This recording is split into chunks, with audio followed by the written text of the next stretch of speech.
5 June বিশ্ব পৰিৱেশ দিৱস উপলক্ষে পৰিৱেশ সুৰক্ষা সমিতিৰ ছাত্ৰ-ছাত্ৰীসকলৰ মাজত পৰিৱেশ সজাগতামূলক চিত্ৰাংকন আৰু ৰচনা প্ৰতিযোগিতা অনুষ্ঠিত।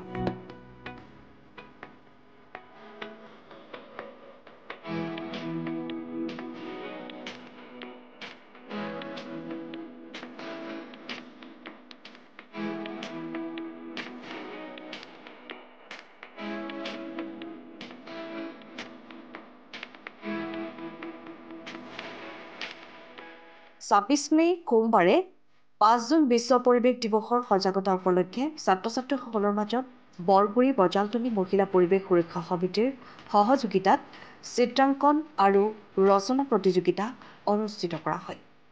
পৰিৱেশ সুৰক্ষা সমিতিৰ কেন্দ্ৰীয় কাৰ্যকৰী সভাপতি দিগন্ত ভট্ট আৰু তিনিচুকীয়া জিলা সম্পাদক সতীশ মৰাণৰ পৰিচালনাত প্ৰতিযোগিতাসমূহ অনুষ্ঠিত হয়। আজি পৰমানন্দ জাতীয় বিদ্যালয়, বৰগুৰি উচ্চ মাধ্যমিক বিদ্যালয় আৰু সৰ্বানন্দ উচ্চ মাধ্যমিক বিদ্যালয়ৰ প্ৰায় 200ৰো ছাত্ৰ-ছাত্ৰীৰ মাজত চিত্ৰাংকন আৰু ৰচনা প্ৰতিযোগিতা অনুষ্ঠিত হয়। পৰিৱেশ সুৰক্ষা সমিতিৰ এনে পৰিৱেশ সজাগতামূলক প্ৰতিযোগিতা অনুষ্ঠিত কৰাৰ বাবে বিদ্যালয়ৰ শিক্ষক-শিক্ষয়িত্ৰীসকলে ধন্যবাদ জ্ঞাপন কৰে। 5 জুন বিশ্ব পৰিৱেশ দিৱস আমি সকলোৱে জানো। বৰ্তমান যিটো গোলকীয় উত্তাপ বৃদ্ধি হৈছে তাৰ কাৰণে 5 জুন তাৰিখটো খুবেই প্ৰাসংগিক আৰু তাৰ লগতে সংগতি ৰাখি আমাৰ তিনিচুকীয়া জিলাৰ পৰিৱেশ সুৰক্ষা সমিতিয়ে সমগ্ৰ তিনিচুকীয়া জিলাতে আজি 26 তাৰিখে চিত্ৰাংকন আৰু ৰচনা প্ৰতিযোগিতা আয়োজন কৰিছে। এইটো এটা খুব ভাল পদক্ষেপ। আমাৰ ছাত্ৰ-ছাত্ৰীসকলে যাতে এই বিষয়টোৰ প্ৰতি আৰু গভীৰভাৱে জানিব পাৰে আৰু পৰিৱেশ কেনেকৈ সুৰক্ষা কৰিব লাগে তাৰ বিষয়ে কিছু হয়তো আৰু আভাস পাব। গতিকে মই তেওঁলোকক এই আপাহতে ধন্যবাদ জ্ঞাপন কৰিছোঁ।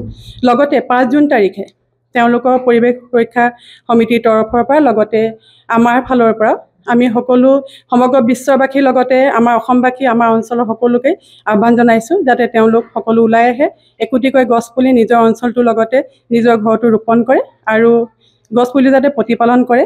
সেই গছপুলি যাতে আমাৰ উঠি অহা প্ৰজন্মৰ লগতে জীৱ-জন্তুৰ পৰা আমাৰ গোটেই পৰিৱেশটো সংৰক্ষণ কৰি ৰাখে তাৰ কাৰণে মই সকলোকে আহ্বান জনাইছোঁ। সকলো ওলাই আহক, আমি সকলোৱে আমাৰ পৰিৱেশ আমি ৰক্ষা কৰোঁ। আমাৰ যাতে উঠি অহা প্ৰজন্ম, আমাৰ জীৱ-জন্তু, আমাৰ পৰিৱেশ সকলোকে আমি ৰক্ষা কৰিবলৈ সক্ষম হওঁ। ধন্যবাদ।